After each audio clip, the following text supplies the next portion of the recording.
Tükendin ahdi ömrüm, dilde sermayam ile kaldı. Gülüm aman aman. Tükendin ahdi ömrüm, dilde sermayam ile kaldı. Gülüm aman aman aman.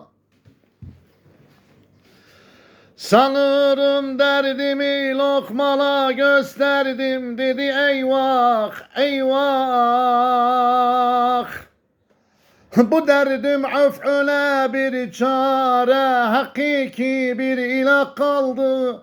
Gülüm aman aman aman. Elinde bir keşkül, başında bir küllah, o da bana sermaye kaldı.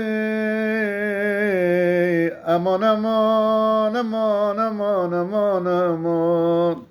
Zalimin elinden, yar elinden aman.